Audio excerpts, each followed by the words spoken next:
ونتوكل عليه ونعوذ بالله من شرور أنفسنا ومن سيئات أعمالنا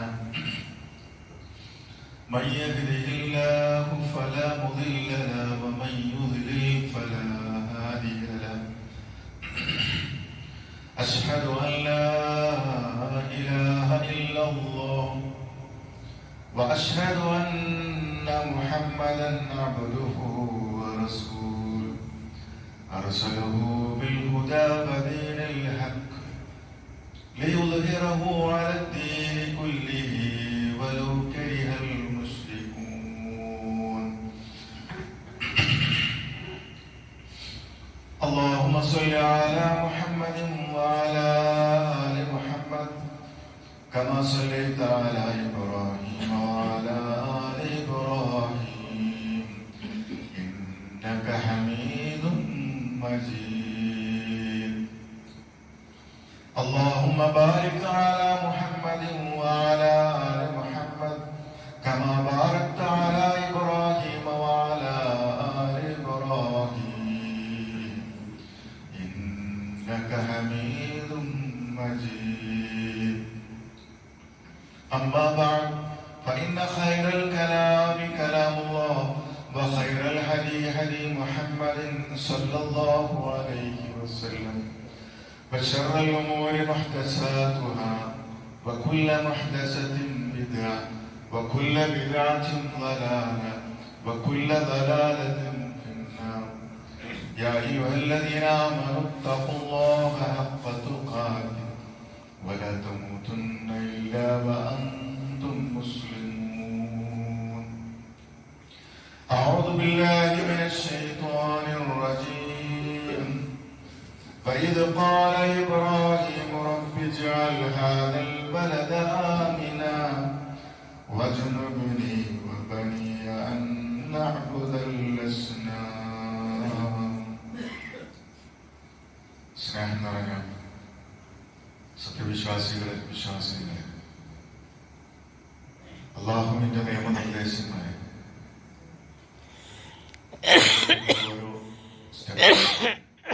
ഓരോ നിമിഷങ്ങളിലും ശ്രദ്ധയോടുകൂടി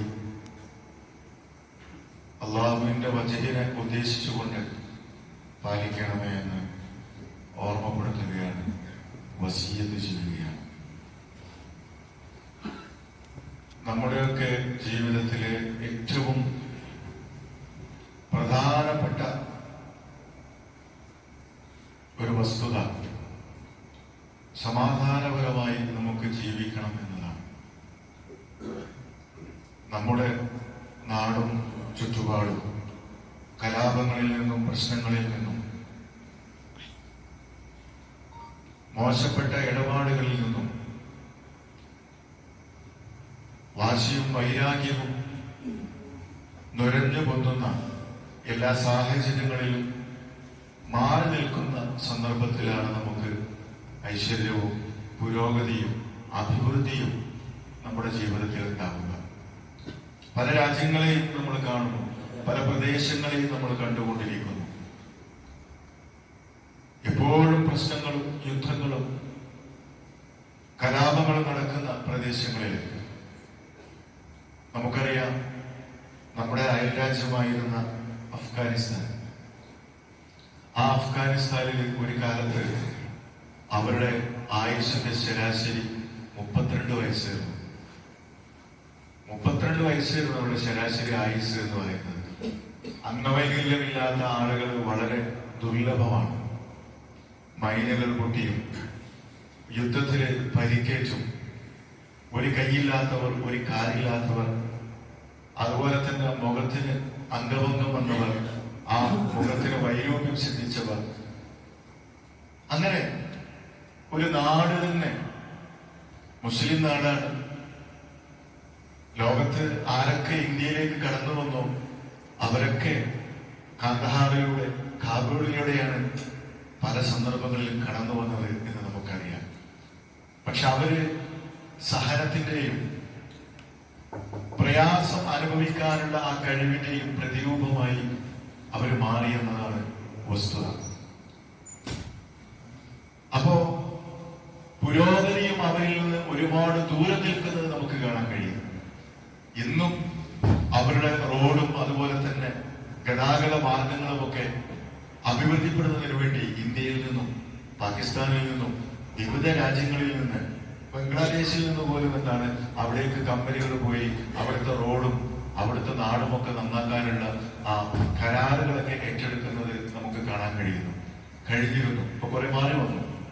ഞാൻ സൂചിപ്പിച്ചത് 100% മുസ്ലിങ്ങൾ താമസിക്കുന്ന ഒരു പ്രദേശത്ത് പോലും എന്താണ് സമാധാനമില്ലാതെ രാജ്യത്ത് പുരോഗതി ഉണ്ടാവില്ല. 1921 അതിനു മുമ്പുള്ള കാലഘട്ടമൊക്കെ നമ്മൾ അയവിറക്കുന്നതാണ്. ഈ തിരൂരങ്ങാടിയും അതിന്റെ പരിസര പ്രദേശങ്ങളുമൊക്കെ അതിന്റെ ജീവിക്കുന്ന തെളിവുകളാണ്. പലരുടെയും വല്യാപ്പയുടെ അവരുടെയൊക്കെ പേര് പറയുമ്പോൾ അവരൊക്കെ ഖിലാഫത്തിൽ പങ്കെടുത്തവരും നിസ്സഹകരണ പ്രസ്ഥാനത്തിൽ പങ്കെടുത്തവരും അങ്ങനെ സ്വാതന്ത്ര്യ സമരത്തിൽ പങ്കെടുത്ത ആളുകളൊക്കെ പെൻഷനൊന്നും വാങ്ങിയില്ലെങ്കിലും അതിലൊക്കെ ഭാഗവാക്കായ ഒരുപാട് ആളുകളെ അല്ലെങ്കിൽ മുൻഗാമികളെ നമുക്കൊക്കെ കാണാൻ കഴിയുന്നു. അതിന്റെയൊക്കെ ഫലമായിട്ടാണ് അവരുടെ അധ്വാനത്തിന്റെയും അവരുടെ ജീവത്യാഗത്തിന്റെയും ആ സുഖമാണ്, ഐശ്വര്യമാണ് ഞാനും നിങ്ങളും ഇപ്പൊ അനുഭവിച്ചുകൊണ്ടിരിക്കുന്നത്. ഈ നാട്ടിലെ സാമ്പത്തികവും സാമൂഹികവും വിദ്യാഭ്യാസപരവും രാഷ്ട്രീയവുമായ സ്വാധീനങ്ങളും ഒക്കെ എന്ന് പറയുന്നത് എന്താണ്? അതിന്റെയൊക്കെ ഒരു പരിണിത ഫലമാണ്, അതിന്റെ ഒരു കൗണ്ടർ പ്രോഡക്റ്റ് ആണ് എന്ന് നമ്മൾ മനസ്സിലാക്കുന്നു. അതുകൊണ്ട് സമാധാനം എന്ന് പറയുന്നത് ഏറ്റവും പ്രധാനപ്പെട്ട ഒരു കാര്യമാണ്. നാളെ ഓഗസ്റ്റ് 15 ഇന്ത്യക്ക് സ്വാതന്ത്ര്യം കിട്ടി എന്ന് നമ്മൾ വിശ്വസിക്കുന്ന ഒരു ദിവസമാണല്ലോ അത്. അപ്പൊ സ്വാഭാവികമായും ഞാൻ ഇവിടെ ഓതി വെച്ച ആയത്തിന്റെ പശ്ചാത്തലത്തിൽ നമ്മളൊന്ന് ചിന്തിക്കുകയാണ്. വൈദഖാല ഇബ്രാഹിമു റബ്ബി ജഅൽ ഹാദൽ ബലദ ആമിന. ഇബ്രാഹിം നബി അലൈഹിസ്സലാം മക്കയിൽ വെച്ച് ആ നാടിനു വേണ്ടി പ്രാർത്ഥിച്ചതാണ്. എന്നിട്ട് മാത്രമല്ല വജനുബിനി വബനിയ അൻ നഅബുദൽ അസ്നാം. ഇത് ഇബ്രാഹിം നബിയുടെ ഒരു പ്രാർത്ഥനയാണ്. സൂറത്ത് ഇബ്രാഹിമിലെ 35-ാമത്തെ ആയത്താണ്. ഇനി ഇതുപോലെ തന്നെ വേറെയും പ്രാർത്ഥന നമുക്ക് കാണാൻ സാധിക്കും. അവിടെ ഇബ്രാഹിം നബി അലൈഹിസ്സലാം പ്രാർത്ഥിച്ചത് ഇബ്രാഹിം റബ്ബി ജഅൽ ഹാദൽ ബലദ ആമിന എന്ന് പറഞ്ഞിട്ട് അതിനുശേഷം വേറെ സന്ദർഭത്തിൽ പറഞ്ഞത് വർസുഖ് അഹ്ലഹു മിനസ് സമറാത്ത് എന്നാണ്. ഞാനിവിടെ ഒരായത്തെ പോലും വെച്ചിട്ടുള്ളൂ, പക്ഷെ സമാനമായ ആയത്ത് നമുക്ക് ഖുർആനിൽ കാണാൻ കഴിയും. വർസുഖ് അഹ്ലഹു മിനസ് സമറാത്ത്. ഈ രണ്ട് പ്രാർത്ഥനകൾ നമ്മൾ പരിശോധിച്ചാൽ ഇബ്രാഹിം നബി അലൈഹിസ്സലാം പ്രാർത്ഥിച്ചു, പടച്ചവനെ ഈ നാട്ടില് നീ സമാധാനം നൽകണമേ എന്ന് പ്രാർത്ഥിച്ചു. ചരിത്രങ്ങളെ അതിന്റെ ടൈം ലൈനിൽ നമ്മളിങ്ങനെ പരിശോധിച്ചാല്, അതിന്റെ ക്രോണോളജിക്കൽ ഓർഡറിൽ നമ്മളിങ്ങനെ പരിശോധിച്ചാല്, കാലഗണന അനുസരിച്ച് നമ്മളിങ്ങനെ അതിന്റെ ക്രമാനുഗതമായി നമ്മൾ പരിശോധിച്ചാല് മക്കയില് അസമാധാനം ഉണ്ടായിരുന്ന വളരെ ചുരുങ്ങിയ സന്ദർഭങ്ങളേ ഉള്ളൂ. അല്ലാഹു ആ നാടിന് സമാധാനം പ്രദാനം ചെയ്തു. അത് ഇബ്രാഹിം നബി അലൈഹിസ്സലാമിന്റെ പ്രാർത്ഥന അതിന്റെ പിന്നിലെ ഒരു ഹേതുവാണ്, കാരണമാണ് എന്ന് നമ്മൾ മനസ്സിലാക്കുന്നു. ഇനി മറ്റേ പ്രാർത്ഥന എന്താ പറയുക? വർസുഖ് അഹ്ലഹു മിനസ് സമറാത്ത്. സഹോദരന്മാരെ, മക്കയിൽ പോകാത്ത ഉംറ ചെയ്യാത്ത ആളുകൾ വളരെ ദുർലഭമാണ് നമ്മുടെ കൂട്ടത്തിൽ. മക്ക എന്ന് പറഞ്ഞാൽ എന്താണ്? അതിന് ഒരു പ്രത്യേകമായ ആകർഷണ ശക്തിയുണ്ട്. നമ്മൾ മക്കയിൽ 100 പ്രാവശ്യം ഉംറക്ക് പോയാലും ശരി, ഇനിയും ഒന്നുകൂടി പോകണമെന്ന ഒരു തോന്നല് ആ മക്കയുടെ മണ്ണിനോടുണ്ടാകുമെന്ന കാര്യത്തിൽ സംശയമില്ല. ഇനി ആ മക്കയിൽ കൂടി നിങ്ങൾ നടന്നു നോക്കിയാല്, ഇത് നമ്മുടെ നാട് എന്ന് പറഞ്ഞത് എന്താണ്? 44 നദികൾ, 3 കിഴക്കോട്ട് ഒഴുകുന്നു, ബാക്കി 41 പടിഞ്ഞാറോട്ട് ഒഴുകുന്ന ജല സമൃദ്ധമായ ഒരു നാടാണ് നമ്മുടെ നാട്. ചില പ്രദേശങ്ങളിൽ കുമാവൂർ കുന്നുകൾ എന്നൊക്കെ പറയും, അവിടെയൊക്കെ ലോകത്തിന്റെ എല്ലാ ഫലവിഭവങ്ങളും എല്ലാ കായികനികളും കിട്ടുമെന്നൊക്കെ പറയപ്പെടുന്ന സ്ഥലമാണ്. പക്ഷെ നിങ്ങൾ മക്കയിലേക്ക് പോയി ലോകത്ത് എന്തൊക്കെ ഉൽപ്പാദിപ്പിക്കുന്നുണ്ടോ, ഫ്രൂട്ട്സ് ആയിട്ട്, പഴങ്ങളായിട്ട് എന്തൊക്കെ ഉൽപ്പാദിപ്പിക്കുന്നുണ്ടോ അതൊക്കെ നമുക്ക് മക്കയിൽ അവൈലബിൾ ആണ്. ഒക്കെ മക്കയിൽ നമുക്ക് കിട്ടും. ഇവിടെ ചെമ്മാട് വന്നാൽ കിട്ടൂല, തിരൂരങ്ങാടി പോയാൽ കിട്ടൂല, കോഴിക്കോട് വരെ പോയാലും കിട്ടൂല. ആ സീസൺ അനുസരിച്ച് അല്ലെങ്കിൽ കയറ്റുമതി മാർക്കറ്റിൽ ഡിമാൻഡുള്ള ചില സാധനങ്ങൾ മാത്രമേ അവിടെ കിട്ടുള്ളൂ. എല്ലാതൊന്നും കിട്ടിക്കൊള്ളുന്നില്ല. മക്കയിൽ പോയിട്ട് നിങ്ങൾ ക്ലോക്ക് ടവറിന്റെ ഒക്കെ മുന്നിലൊക്കെ അതിലൊക്കെ നടക്കുന്ന ആ പ്രദേശത്ത് കൂടെ നടന്നൊക്കെ ഇഷ്ടം പോലെ ഈ സാധനങ്ങളൊക്കെ അവൈലബിൾ ആണ്. ഇത് ഇബ്രാഹിം നബി അലൈഹിസ്സലാമിന്റെ പ്രാർത്ഥനയാണ്. നമ്മുടെ നാട് വിഭവസമൃദ്ധമായ നാടാണ്, നല്ല മണ്ണാണ്, നല്ല വിസ്മയുടെ മണ്ണാണ് നമ്മുടെ മണ്ണ്. പക്ഷെ ഇവിടെ എല്ലാതും ഉണ്ടാവുകയുള്ളൂ. ഈ മക്കയുടെ മണ്ണ് എന്താണ്? ഇവിടുന്ന് ആലോചിച്ച് നോക്കി. ആ ഹറമ നിൽക്കുന്ന പ്രദേശം, ആ പള്ളി നിൽക്കുന്ന പ്രദേശം ഒന്ന് ആലോചിച്ച് നോക്കി. 4 ഭാഗത്തും വലയം ചെയ്യപ്പെട്ട പ്രദേശമാണ് മക്ക എന്ന് പറയുന്നത്. ആ മലമുകളിൽ കൂടിയാണ് ഒക്കെ പുതിയ പുതിയ ഹോട്ടലുകളും മറ്റു നിർമ്മാണ പ്രവർത്തനങ്ങളും ഒക്കെ നടന്നുകൊണ്ടിരിക്കുന്നത്. ഒരു മഴ പെയ്താൽ, ശക്തമായ ഒരു മഴ പെയ്താൽ എന്താണ്? അതിന്റെ മത്താഫിൽ മുഴുവൻ വെള്ളമായിരിക്കും അല്ലെ? നമ്മൾ ഒരുപാട് വെള്ളപ്പൊക്കങ്ങളെ കുറിച്ച് മക്കയില് കഅബ പുനർനിർമ്മാണം നടന്ന വെള്ളപ്പൊക്കങ്ങളെ കുറിച്ച് നമ്മൾ കേട്ടിട്ടുണ്ട്. എന്താ കാരണം? മഴകൾ പെയ്ത പെരുവെള്ളം എന്താണ്? അത് കിട്ട് ആ മതാഫിലേക്ക്, ആ കഅബാലയത്തിലേക്ക് അടിച്ചു വെള്ളം കിട്ട് പിന്നെ ഇങ്ങോട്ട് പോകാനില്ലാത്ത വെള്ളപ്പൊക്കം ഉണ്ടാകുന്ന അവസ്ഥ നമ്മൾ കാണുന്നു. പിന്നെന്താണത്? വെറും ഉരുളൻ കല്ലുകളാണ് മക്കയിൽ മുഴുവൻ ഉള്ളത്. വളരെ കാലിയായ, ഒന്നിനും പറ്റാത്ത, പേരനായ, ഒരു ഫല ഭൂയിഷ്ടവുമല്ലാത്ത ആ മക്കയില് ഉരുളക്കല്ലുകളും കുന്നുകളും മലകളും മാത്രമുള്ള ആ പ്രദേശത്ത് നിന്നാണ് അള്ളാഹു എല്ലാ ഫലങ്ങളെയും നൽകിയിരിക്കുക. ഇബ്രാഹിം നബി അലൈഹി ഇസ്ലാമിന്റെ പ്രാർത്ഥനയാണ്. സഹോദരന്മാരെ, ഞാൻ സൂചിപ്പിച്ചത് എന്താണെന്നാല് നമ്മുടെ ഏതൊരു പ്രവർത്തനത്തിന്റെയും പിന്നില് അള്ളാഹു അതിന്റെ കാര്യകാരണങ്ങളൊക്കെ പടച്ചോനുണ്ടാക്കും. കാര്യകാരണങ്ങളൊക്കെ പടച്ചോനുണ്ടാക്കും. ഒരു സംഗതി ആവശ്യമാണെന്ന് വന്നാല് പടച്ചോൻ തീരുമാനിച്ചാല് അതിനുള്ള സിസ്റ്റം എന്താണ്? അതൊക്കെ അള്ളാഹു അവിടെ പ്രദാനം ചെയ്യുമെന്ന കാര്യത്തിൽ സംശയമില്ല. അതുകൊണ്ട് ഞാൻ സൂചിപ്പിച്ചത്, സമാധാനം വേണമെന്നുണ്ടെങ്കിൽ എന്താണ്? നമ്മൾ അള്ളാഹുവിനോട് പ്രാർത്ഥിക്കണം. നമ്മുടെ മുൻകഴിഞ്ഞ തലമുറകളൊക്കെ ആത്മാർത്ഥമായി പ്രാർത്ഥിച്ച് അവരൊക്കെ എന്താണ് അന്തമാൻ നിക്കോബാർ ഐലൻഡുകളില് അവിടുത്തെ ആ തടവ് കാലത്തൊക്കെ, അല്ലെങ്കിൽ ജയിലില്, കോയമ്പത്തൂർ ജയിലിലോ മദ്രാസിലെ ജയിലിലോ അതുപോലത്തെ വിദൂരമായ പ്രദേശങ്ങളിലെ ജയിലൊക്കെ കിടക്കുമ്പോ അവര് പ്രാർത്ഥിച്ച, അവരാഗ്രഹിച്ച, പടച്ചോനെ എന്റെ പിൻഗാമികളായ എന്റെ മക്കൾക്കെങ്കിലും, എന്റെ മക്കൾക്കും അവരുടെ മക്കൾക്കും അങ്ങനത്തെ സമാധാനം വേണമെന്ന് അവരൊക്കെ പ്രാർത്ഥിച്ചതിന്റെ ഫലമായിട്ടാണ് സഹോദരന്മാരെ ലോകത്തൊക്കെ പല പ്രശ്നങ്ങളുണ്ടെങ്കിലും നമ്മുടെ നാട്ടിൽ പ്രശ്നങ്ങളൊന്നുമില്ല. അൽഹംദുലില്ലാ, അൽഹംദുലില്ലാ എന്ന് നമ്മൾ പറയണം. പറഞ്ഞ മാത്രം പോരാ, എന്താണ്? അതിനുവേണ്ടി നമ്മൾ പ്രവർത്തിക്കുകയും വേണം, പ്രാർത്ഥിക്കുകയും വേണം. മാത്രമല്ല, ഈ റസൂലുള്ളാഹി സ്വല്ലല്ലാഹു അലൈഹി വസല്ലമയുടെ ജീവിതത്തിൽ നമുക്ക് കാണാം. നമ്മുടെ നാട് എന്ന് പറഞ്ഞാല് റസൂലുള്ളാഹി സ്വല്ലല്ലാഹു അലൈഹി വസല്ലമയുടെ ആ വാചകങ്ങളും നമ്മുടെ നാടിനോടുള്ള ബന്ധവും. ഇവിടെയൊക്കെ വിദേശത്ത് പോയ ആൾക്കാരൊക്കെ ഉണ്ടാവും. സഹോദരന്മാരെ, നമ്മൾ ഒരു മുസ്ലിം രാജ്യത്ത് പോയാലും വേറെ എവിടെ നമ്മൾ പോയാലും അറിയോ, അവിടെ നമ്മൾ ചെന്നോരാണ്. അവിടെ നമുക്ക് ഒരു ID കാർഡ് തരും, ഒരു ബത്താക്ക ഉണ്ടാവും നമ്മുടെ കയ്യില്.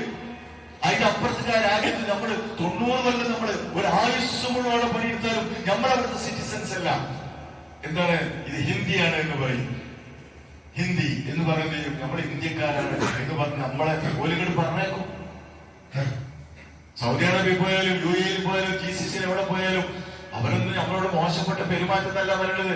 നമ്മുടെ ഐഡന്റിറ്റി എന്ന് പറയുന്നത് എന്താണ്? ഇന്ത്യക്കാരെന്നാണ്. ഇവിടെ വന്നാലാ നമ്മുടെ നാട് എന്നുള്ള ചിന്ത നമുക്ക് ഉണ്ടാകുന്നത്. പുതിയ തലമുറയൊക്കെ മാറിക്കൊണ്ടിരിക്കുക. ഇവിടുന്ന് പോണവരൊന്നും പിന്നെ തിരിച്ചു വരുന്നില്ല. GCCക്കല്ലാത്ത വിദേശ രാജ്യങ്ങളിൽ പോണവരെന്താണ് അധികം ഇങ്ങോട്ട് തിരിച്ചു വരുന്നില്ല. കേരളത്തില് നമുക്കല്ല, മുസ്ലിങ്ങൾക്കല്ല, വേറെ ചില സമുദായങ്ങൾക്ക് എന്താ ആ പ്രശ്നം വല്ലാതെ നമുക്ക് കാണാൻ കഴിയും. ഓല് ബിയാറെടുത്ത് ഓല് പോവുക, പിന്നെ തന്തി മാത്രമേ ഉള്ളൂ. ഇവിടെ ആരുമില്ല. ഒരു വലിയ വീടും സൗകര്യങ്ങളും വെച്ചിട്ട് ഒരു തന്തിയും ഒരു തള്ളിയും എന്ന് പറഞ്ഞ പോലെ ഇവര് മാത്രം കുത്തിരിക്കുകയാണ് അവിടെ. അങ്ങനത്തെ ഒരു അവസ്ഥ നമുക്ക് നമ്മുടെ നാട്ടിലൊക്കെ കാണാൻ കഴിയും. അതുകൊണ്ട് നമ്മൾ മനസ്സിലാക്കേണ്ടത്, റസൂലുള്ളാഹി സ്വല്ലല്ലാഹു അലൈഹി വസല്ലമ ആ ഹിജ്റയുടെ സമയത്ത് മക്കയുടെ അതിരങ്ങട്ട് കടന്നു പോകുമ്പോ തിരിഞ്ഞിരുന്നിട്ട് ആ നാട്ടിൽ നോക്കി പറഞ്ഞത് വളരെ പ്രസിദ്ധമായ ഒരു ഉദ്ധരണിയുണ്ട്. എന്താ പറയുന്നത് അറിയോ? മാ അത്യബകി മിൻ ബലദ്, എന്തൊരു നല്ല നാടാണ് നീ. ഇവിടുന്ന് എയർപോർട്ടിലേക്ക് പോകുമ്പോ, കരിപ്പൂരിലേക്ക് പോകുമ്പോ നമ്മുടെ മനസ്സിങ്ങനെ പറയും, കുറച്ചോനെ എന്റെ നാട്, എന്റെ വീട്, എന്റെ സൗകര്യങ്ങള് എന്ന് പറഞ്ഞ് നമ്മളിങ്ങനെ സങ്കടപ്പെട്ടിട്ട് അവിടെ തന്നെ പോകുക. അതാ ഇവിടെയും സംഭവിച്ചത്. വേറെ ലോകത്താരാ നമ്മൾ സ്നേഹിക്കുന്നവരുണ്ടാകുക? ഇവിടെ ഉണ്ടാവുള്ളൂ. വേറെ ആർക്കും അങ്ങനെയൊന്നും സംഭവിക്കൂല എന്നല്ല വരണം കേട്ടോ. ജനറലി പൊതുവെ എങ്ങനെയായിരിക്കും? ഇവിടെ ആയിരിക്കും നമ്മൾ സ്നേഹിക്കുന്നവര്.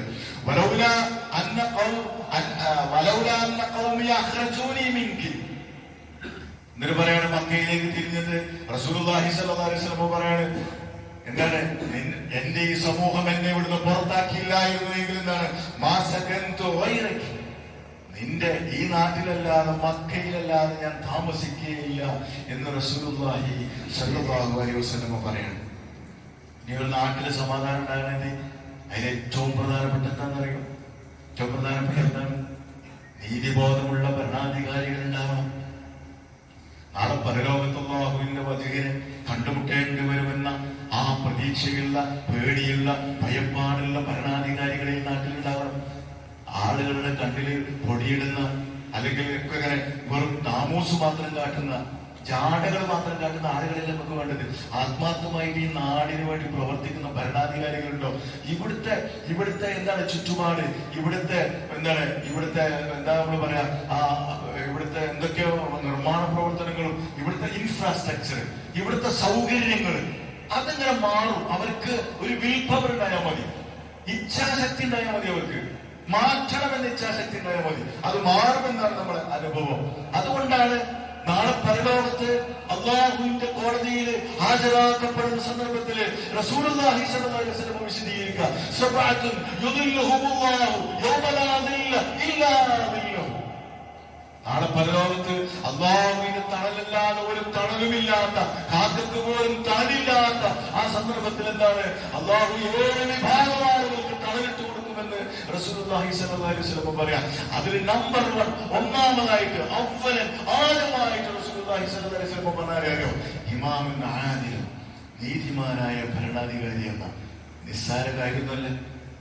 ചില പ്രദേശത്തൊക്കെ പോയാൽ, ഞാൻ പേരെടുത്ത് പറയുന്ന ചില നാട്ടിലൊക്കെ പോയാൽ അവിടുത്തെ സൗകര്യങ്ങളും അവിടുത്തെ സുഖങ്ങളും അവിടുത്തെ ഭരണാധികാരികൾ ആ നാട്ടുകാർക്ക് ചെയ്തു കൊടുക്കുന്നതൊക്കെ കണ്ടാൽ, പഠിച്ചവനെ ഇങ്ങനത്തെ 4 ഭരണാധികാരികൾ നമ്മുടെയൊക്കെ നാട്ടിലുണ്ടായിരുന്നുവെങ്കിൽ ഈ പരിതാപകരമായ അവസ്ഥ ഞങ്ങള് അന്യനാട്ടിലേക്ക് വരേണ്ട അവസ്ഥ ഉണ്ടായിരുന്നോ എന്നുപോലും നമ്മൾ ചിന്തിച്ചു പോകും.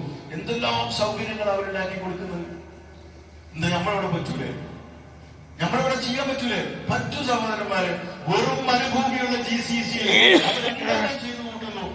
നമുക്ക് എന്താ സൗകര്യം? നമുക്ക് കടലില്ലേ, നമുക്ക് കായലില്ലേ, നമുക്ക് നദികളില്ലേ, നമുക്ക് നല്ല കൃഷിഭൂമികളില്ലേ, സംസ്കാരമുള്ള, വിദ്യാഭ്യാസമുള്ള ഒരു ജനവിഭാഗമില്ലേ നമുക്ക്? പിന്നെ എന്താ നമുക്ക് കുറവ്? വിൽപ്പവർ, ഇച്ഛാശക്തി, അതിന്റെ കുറവാണ്. നാളെ പരലോകത്ത് അല്ലാഹുവിനെ കണ്ടുമുട്ടുമെന്ന് വിശ്വസിക്കുന്ന ഭരണാധികാരികളുടെ കുറവായിരിക്കും പലപ്പോഴും നമുക്ക് പ്രശ്നങ്ങൾ ഉണ്ടാക്കുന്നത് എന്ന് നമ്മൾ മനസ്സിലാക്കേണ്ടത്. സഹോദരന്മാരെ, അതിനും നമ്മൾ പ്രാർത്ഥിക്കേണ്ടതുണ്ട്, നമ്മൾ പ്രവർത്തിക്കേണ്ടതുണ്ട്. റസൂലുള്ളാഹി സ്വല്ലല്ലാഹു അലൈഹി വസല്ലം ഒന്നുകൂടി നമുക്ക് വിശദീകരിച്ചു.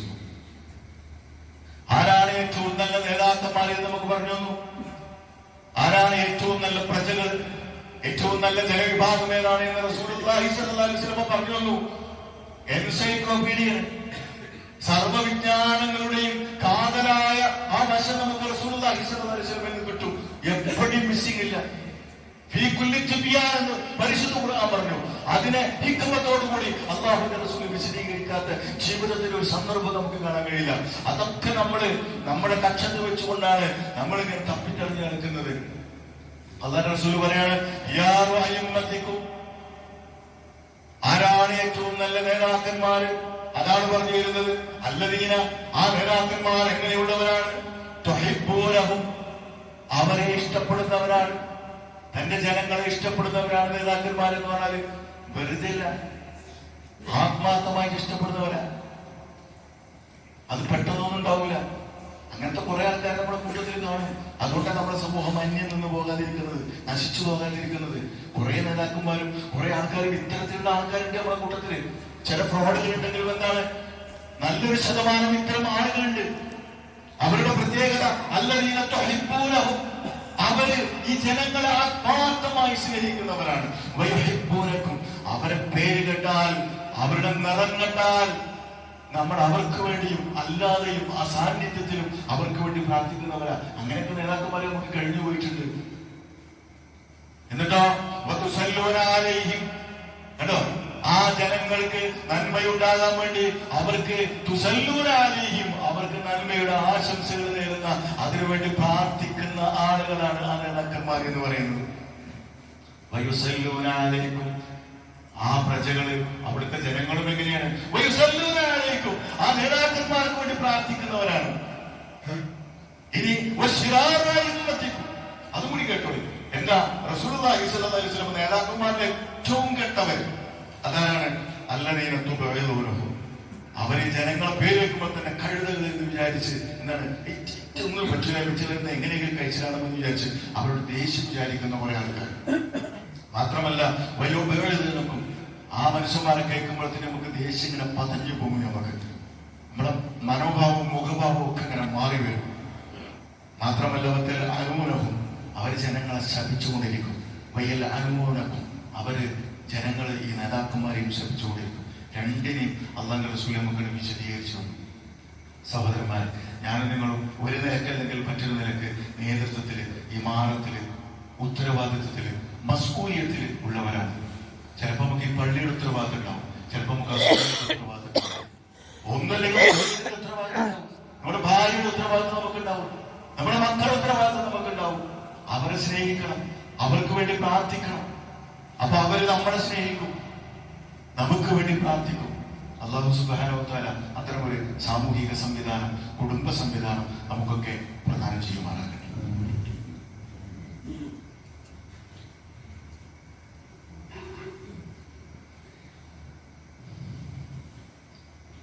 അൽഹംദുലില്ലാഹ് വസ്സലാത്തു വസ്സലാമു അലാ റസൂലില്ലാഹി വഅലാ ആലിഹി വസഹ്ബിഹി അജ്മഈൻ. അമ്മാ ബഅദ്. സഹോദരന്മാരെ, വിശ്വാസികളെ, അള്ളാഹുവിന്റെ വിധിവിലക്കുകളെ സൂക്ഷിക്കണമേ എന്ന് ഒരിക്കൽ കൂടി ഓർമ്മപ്പെടുത്തുകയാണ്, വസിയ്യത്ത് ചെയ്യുകയാണ്. ഒരു സന്ദർഭത്തിൽ റസൂലുള്ളാഹി സ്വല്ലല്ലാഹു അലൈഹി വസല്ലമയുടെ ഹദറത്തിലേക്ക്, സദസ്സിലേക്ക്, മജ്ലിസിലേക്ക് ഒരു അഅറാബി കയറി വന്നു. റസൂലുള്ളാഹി സ്വല്ലല്ലാഹു അലൈഹി വസല്ലമ ജനങ്ങൾക്ക് കാര്യങ്ങൾ ഇങ്ങനെ പറഞ്ഞുകൊണ്ടിരിക്കുകയാണ്.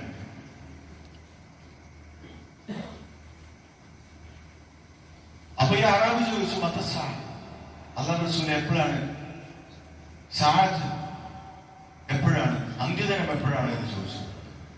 റസൂലുള്ളാഹി അപ്പൊന്നും പറഞ്ഞില്ല, കാര്യങ്ങളൊക്കെ വിശദീകരിച്ചു. എന്നിട്ട് ചോദിച്ചു, ആരാപ്പ ചോദിച്ചത്? ഞാനാണ്. ശരി. എന്നിട്ട് പറഞ്ഞു, ഫൈദാ ളുയ്യാത്തിൽ അമാനത്ത് ഫന്തദിർ സാഅത്ത്. ഞാൻ നേരത്തെ പറഞ്ഞ ഹദീസുമായി കൂട്ടിവെക്കേണ്ട ഹദീസാണ്. അല്ലാഹുവിന്റെ റസൂൽ പറയാണ്, ഫൈദാ ളുയ്യാത്തിൽ അമാനത്ത് ഫന്തദിർ സാഅത്ത്. അമാനത്തുകൾ, ഉത്തരവാദിത്തങ്ങള് അത് നിർവഹിക്കാതെ പോകുന്ന സന്ദർഭത്തില്, അത് പാഴായി പോകുന്ന സന്ദർഭത്തില് ഫന്തദിർ സാഅത്ത്, നിങ്ങൾ യൗമു സാഅത്തിനെ പ്രതീക്ഷിച്ചോളി. ഏതെങ്കിലും ഒരു ഭരണാധികാരി ഓന് ഭ്രാന്ത് പിടിച്ചാൽ മതി, ഓന് എന്താണ് അറ്റോമിക് പവർ അത് യൂസ് ചെയ്താല് ലോകത്തിന്റെ അവസ്ഥ അപകടത്തിലാണ്. അതാ പറയുന്നത്, ഇതാ അമാനത്ത് ഫന്തദിർ സാഅത്ത്. ഇവിടെ ഉത്തരവാദിത്തമുള്ള ഒരാള് ശരിക്കും നിർവഹിക്കില്ല വിചാരിക്കുക. അപ്പൊ ഇങ്ങനെ ഓരോ ഡിഫക്റ്റ് നമുക്ക് ഇങ്ങനെ ചൂണ്ടിക്കാണിക്കാൻ കഴിയും. ഓരതൊക്കെ ഏറ്റെടുത്തിട്ട് ഓരോ മാറ്റിന് നടക്കാന്ന് വിചാരിക്കുക. എന്ത് കാര്യം, വീടിന്റെ ഉത്തരവാദിത്വം നിർവഹിക്കേണ്ട ആൾക്കാർ ഓരോ മാറ്റിന് ഇങ്ങനെ ഹവയിൽ നടക്കാന്ന് വിചാരിക്കുക. ആ വീടിന്റെ അവസ്ഥ എന്തായിരിക്കും, ആ കുട്ടികളുടെ അവസ്ഥ എന്തായിരിക്കും, ആ പെണ്ണിന്റെ അവസ്ഥ എന്തായിരിക്കും, അവിടുത്തെ മാതാപിതാക്കളുടെ അവസ്ഥ എന്തായിരിക്കും? ഉത്തരവാദിത്തപ്പെട്ട ആൾക്കാർ ഇങ്ങനെ ഹവയിലാണ് എങ്കിൽ അതിന്റെ ഇവിടെ പറഞ്ഞത്. അപ്പോ സഹാബത്ത് ചോദിച്ചു,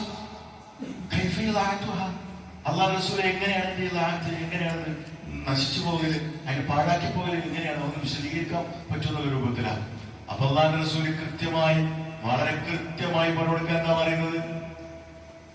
ഇദാ മുസ്സിദൽ ഉമൂറു ഗൈറു അഹ്ലിഹാ ഫന്തദിർ സാഅ. കാര്യങ്ങൾ ഏൽപ്പിക്കപ്പെടേണ്ട ഉത്തരവാദിത്തങ്ങൾ ഏൽപ്പിച്ച ആളുകൾ അതിനർഹരല്ല എങ്കിൽ, അതിന്റെ അഹ്ലുകാരല്ല എങ്കിൽ, ഇദാ മുസ്സിദൽ ഉമൂറു ഗൈറു അഹ്ലിഹാ, അർഹതപ്പെടാത്ത ആളുകൾക്ക് ഉത്തരവാദിത്തങ്ങൾ കിട്ടിയാൽ, ഭരണാധികാരം കിട്ടിയാൽ, ഇമാറത്ത് കിട്ടിയാൽ അപ്പങ്ങള് യൗമു സാഅത്തിനെ പ്രതീക്ഷിച്ചോളയും എന്ന് അല്ലാഹുവിന്റെ റസൂല് നമുക്ക് വിശദീകരിച്ചു തരാം. വലാ തഹ്നു വലാ തഹ്സനു അൻതുമുൽ അലൗന ഇൻ കുൻതും മുഅ്മിനീൻ. പരിശുദ്ധ ഖുർആൻ നമ്മളോട് പറയാണ്, നിങ്ങൾ എവിടെയും തലതാഴ്ത്തേണ്ടവരല്ല, നിങ്ങൾ കൈനീട്ടേണ്ടവരല്ല, നിങ്ങൾ പഞ്ചപുച്ഛമടക്കി മറ്റുള്ളവരുടെ കാരുണ്യം പ്രതീക്ഷിക്കേണ്ടവരല്ല, നിങ്ങൾ റിസർവേഷൻ പ്രതീക്ഷിക്കേണ്ടവരല്ല, OBC നടക്കേണ്ട ആൾക്കാരല്ല.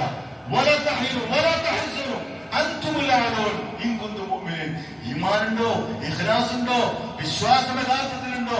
പരിശുദ്ധ ഖുർആൻ നിങ്ങളുടെ ജീവിതത്തിലുണ്ടോ? അല്ലാഹുവിന്റെ റസൂൽ നിങ്ങളുടെ ഹൃദയത്തിലുണ്ടോ? പ്രവൃത്തിപഥത്തിലുണ്ടോ? നിങ്ങൾ ഏറ്റവും ഉന്നതമാണ്. തമാശ പറഞ്ഞു പോയതല്ല. അങ്ങനെയാണോ? അല്ലെങ്കിൽ നിങ്ങൾ കൈ നീട്ടേണ്ടി വരും, ഞങ്ങൾ പിന്നോക്കാന്ന് പറയേണ്ടി വരും. നേരെ മറിച്ചോ, എപ്പോഴെങ്കിലും സമുദായത്തിന്റെ, മുസ്ലിം സമുദായത്തിന്റെ ജീവിതത്തിൽ എവിടെയെങ്കിലും നമ്മളൊന്ന് പിന്നാക്കം പോയത്, അതിനെ റിക്കവർ ചെയ്യാൻ വേണ്ടി റിസർവേഷൻ തന്നത് മോശമാണെന്നല്ലോ ഞാൻ പറയണത്. അതൊക്കെ ഓരോ സന്ദർഭത്തിൽ ആവശ്യമാണ്. പക്ഷെ എന്നും ഇത് കാത്ത് നമ്മൾ നിൽക്കരുത്. നമ്മൾ സ്വയം എന്താണ്, നമുക്ക് അഭിമാനം പോലെ നമുക്ക് ഉണ്ടാവണം. വെറുതെ ദുരഭിമാനമല്ല, യഥാർത്ഥത്തിൽ ഗ്രൗണ്ട് ലെവലിലാണ് നമുക്ക് എന്ത് വേണ്ടത്? ഈ ക്രിയേറ്റിവിറ്റി വേണ്ടത്, ഈ നിർമ്മാണാത്മകത നമുക്ക് വേണ്ടത്, വളർച്ച നമുക്ക് വേണ്ടത്, സ്വഭാവശുദ്ധി നമുക്ക് വേണ്ടത്, ഇൽമ് നമുക്ക് വേണ്ടത്. ഇതൊക്കെ നമുക്ക് വേണ്ട സാറാ. കുറച്ച് മൂല്യമാർക്ക് മാത്രം എന്താണ് ഭാഗം വെച്ച സാറാണ് ഇൽമ് എന്ന് പറഞ്ഞാല്.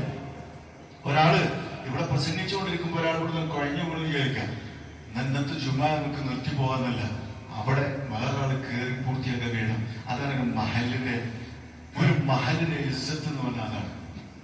എല്ലാവർക്കും കഴിയുന്ന സംഗതിയാണ് അതൊക്കെ. അള്ളാന്റെ ദീൻ പറയാൻ പറഞ്ഞാൽ അതിങ്ങനെ എവിടേക്കെങ്കിലും റിസർവ് ആക്കേണ്ട സംഗതി കൂടിയല്ല. അല്ലാഹു സുബ്ഹാനഹു വ തആല നമ്മുടെ ജീവിതത്തിന്റെ ഏതേത് സന്ദർഭങ്ങളിലും അള്ളാഹുവിന്റെ ദീനിനെ ഏറ്റവും നല്ല രൂപത്തിൽ അള്ളാഹു ജീവിച്ച് കാണിക്കാനുള്ള തൗഫീഖ് നമുക്ക് പ്രദാനം ചെയ്യുമാറാകട്ടെ. നമ്മളിൽ നിന്നും മരണപ്പെട്ടു പോയ നമ്മുടെ മാതാപിതാക്കൾ, ബന്ധുമിത്രാദികൾ, അവർക്കൊക്കെ അള്ളാഹു അവരുടെ ബർസഖിൽ ഖൈറിനെ പ്രദാനം ചെയ്യുമാറാകട്ടെ. രാവിലെയും